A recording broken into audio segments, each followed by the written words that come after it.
welcome back to the Anime Review Show here on the Otaku Crypt. It turns out that the makers of Gurren Lagann have put out a new show, and I'm only finding out about this recently. I will now allow for an allotted time of shame. Now that that's over with, let's talk about Kill La Kill.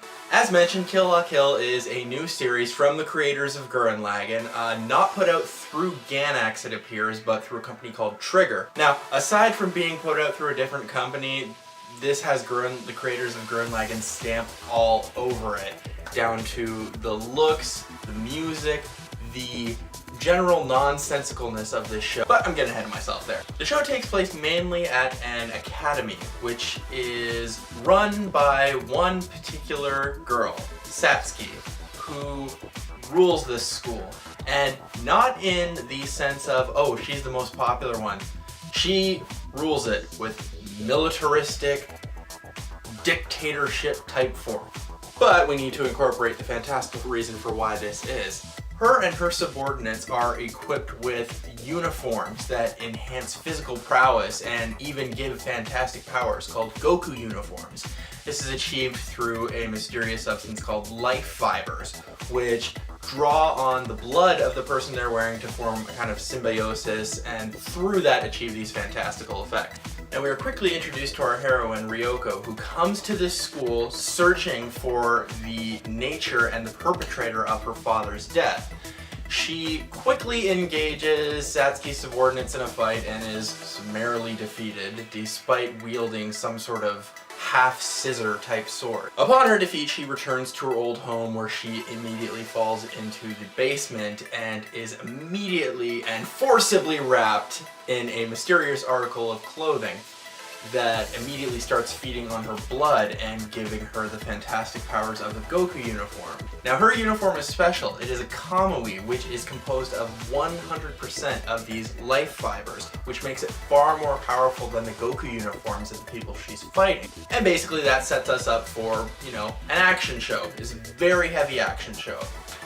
Now, let's talk about the angle of who is making this show. As a foreword, I would just like to add that I believe that Gurren Lagann was a game changer in anime.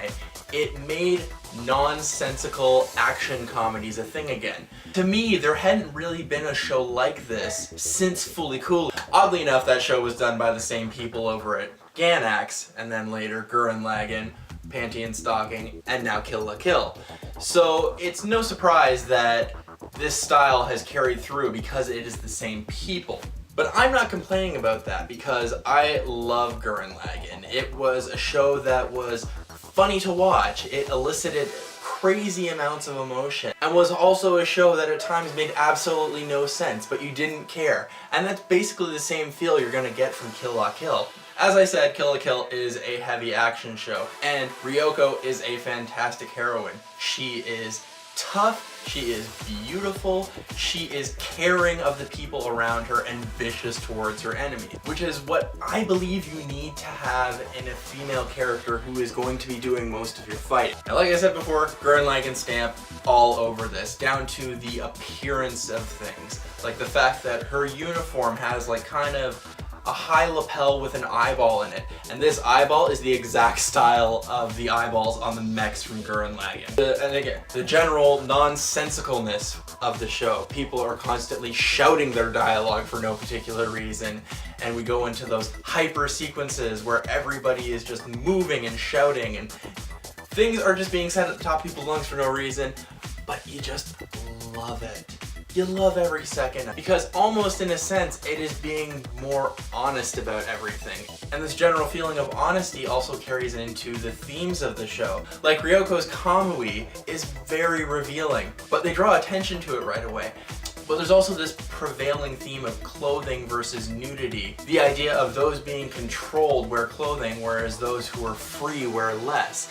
And they just start to incorporate all these different themes into it in the midst of very cool action. Clearly I have a bias towards liking this show because I've liked everything from the studio. This style speaks to me. So I am going to recommend that you watch this, unless you really need slow pace, because this is fast. The dialogue, the action, the plot, everything's just fast, quick.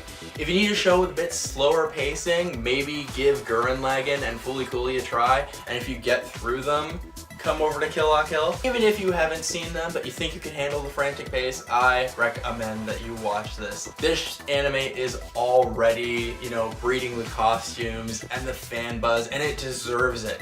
There was a reason that Gurren Lagann was the only thing you saw at conventions when it came out, is because it was one of those animes that everybody loved. It captured everybody. There was a character that you related to, and I think Kill la Kill has that same effect. So again, if you think you can handle it, watch it. So thank you for watching this review. I hope you enjoyed it. If you're going to be in the Toronto area next week, just thought I'd let you know there are actually 2 conventions. There will be FrostCon on Saturday and Toronto Comic Con on the Sunday. Some smaller conventions if you just kind of need your midwinter fix. I sadly cannot attend, but if you guys can, I hope you go and I hope you enjoy. That's it for me this week. I will see you next time.